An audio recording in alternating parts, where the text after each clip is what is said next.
Tout d'abord, est-ce que vous pouvez nous présenter votre métier? Alors mon métier, c'est être un enseignant-chercheur. C'est-à-dire une activité, on le comprend bien, de formation, d'enseignant de l'énologie à des étudiants qui veulent s'orienter vers l'énologie. Alors on a ici des œnologues, donc c'est notre cœur du métier, c'est-à-dire on forme des gens qui vont faire le vin. Ça, c'est la première de nos formations. Après, on a des étudiants qui font des licences professionnelles, soit sur l'analyse du vin, soit sur l'énotourisme, l'accueil des personnes au château, l'accueil des personnes dans les tourismes, les centres de tourisme. Et puis des futurs chercheurs, donc notamment dans le cadre des masters, où on forme là des étudiants qui ont vraiment une vocation, pour la plupart, à être des chercheurs dans des laboratoires privés ou publics, et pour certains, de faire un master, donc d'élever un peu leur niveau de compétence, mais tout de même de rentrer directement dans le monde du travail. Donc ça, c'est ma première mission, c'est d'enseigner. Et dans l'enseignement, on complétera par l'enseignement professionnel, puisqu'on a beaucoup de professionnels qui viennent en formation continue. Et là, c'est vrai que c'est une grosse partie pour moi, par exemple, une grosse partie de mon activité de formation. Ensuite, je suis un chercheur, c'est-à-dire que je dirige en ce moment une équipe d'une dizaine de personnes qui a donc une vocation à faire avancer la recherche dans le vin, à répondre à des questions scientifiques un peu fondamentales, mais aussi des questions professionnelles, pratiques, dont les professionnels ont besoin de réponses. Donc c'est la recherche qui est en même temps appliquée et en même temps le plus fondamental possible, parce que on est des chercheurs universitaires et qu'on a besoin de répondre à ça. Donc voilà, c'est un mix, c'était toujours un peu une difficulté, c'est de voir quelle est d'abord, pourquoi on vient souvent à ce genre de métier, c'est souvent par la recherche. On est souvent plus attiré par la recherche au départ que par la formation. Et dans toute notre vie d'enseignant-chercheur, c'est de faire voilà cette balance entre les deux métiers, entre guillemets, de chercheur et de formateur. Et du coup, votre quotidien dans la relation avec le vin en lui-même, mais pas en formation, mais en lui-même, là, c'est quoi? Ça dépend beaucoup un petit peu de la personnalité de chacun. Là, évidemment, j'englobe un peu tous mes collègues et voilà pour montrer que chacun en fait a avec le vin des relations différentes. La relation peut être très importante si on a des sciences qui sont très appliquées, notamment des gens par exemple qui travaillent sur les procédés de vinification, etc. Donc eux, ils ont même dans leur laboratoire un hall de technologie où on fait du vin, où on élève du vin, on fait vieillir du vin, et donc on touche le vin, je dirais, très fortement. Moi, dans mon cas, c'est un peu plus éloigné, puisque je suis un analyste du vin, un chimiste, qui va donc recevoir du vin ou analyser du vin, essentiellement. Donc le vin, déjà, pour moi, est en bouteille, est souvent fini, ou pas tout à fait fini, mais enfin, il est en bouteille déjà, etc. Donc ça, c'est ma première relation. En tant qu'analyste, en tant que chimiste, c'est une relation qui est sur du vin déjà fait, déjà préparé. Ensuite, c'est vrai qu'on est très très proche tout de même du monde professionnel, et donc on a souvent des visites, on goûte énormément dans les chais, dans les négoces, etc. Donc là, la relation est déjà un peu plus forte avec le vin, mais c'est du sensoriel. D'accord. Ensuite, plus familialement, j'ai donc un contact un peu plus fort avec le vin, puisque dans ma belle famille, on fait du vin. Et donc, j'ai passé plus de 10 ans dans des chais à faire du vin pendant les vinifications. Donc, c'est un doux mélange entre une partie pratique, mais qui est assez faible dans mon métier, parce que finalement, c'est vrai que le vin est déjà un produit fini quand il arrive dans le laboratoire.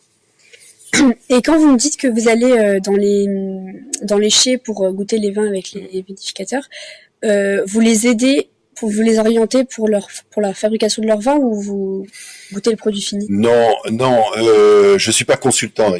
On peut être consultant, c'est-à-dire qu'on suit dans ces cas-là et on aide, comme tout consultant, quel que soit le métier, hein, on aide à progresser, on aide à faire des choix surtout, des choix qui sont viticoles, des choix qui sont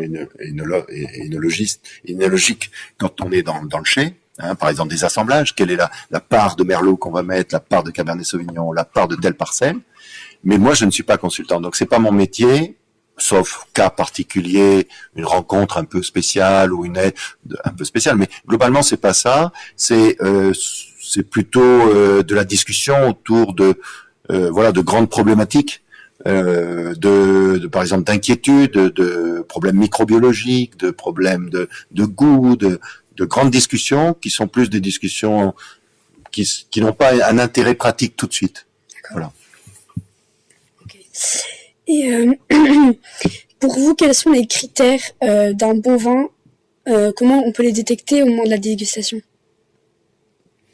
C'est tout d'abord, je pense qu'un bon vin, c'est quelque chose qui n'a pas d'agression. C'est d'abord un équilibre. C'est-à-dire un vin doit finalement contenter son dégustateur, lui faire plaisir sans doute, mais pas forcément tout de suite.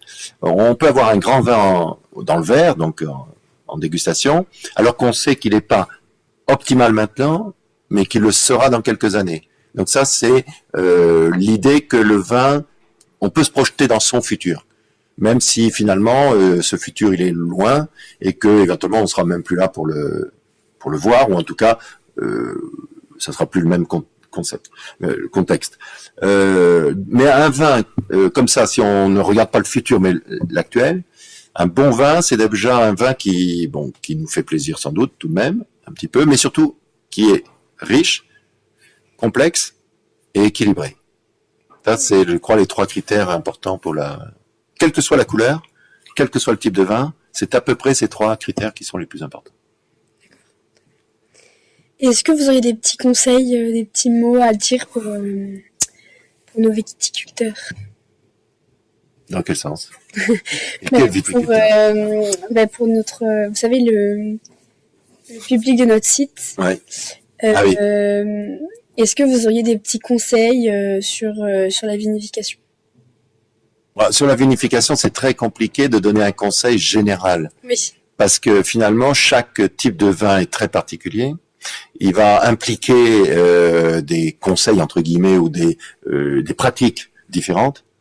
Mais l'idée, c'est de bien sûr d'abord de savoir qu'est-ce qu'on fait comme type de vin, pourquoi on le fait, quel public on cible. Ça, c'est une chose, et on sait que l'importance du commerce, l'importance de la vente, l'importance de l'attrait du consommateur va réguler quand même déjà une partie de son action. La deuxième, c'est de respecter le produit, parce qu'en respectant le produit, on respecte le consommateur aussi.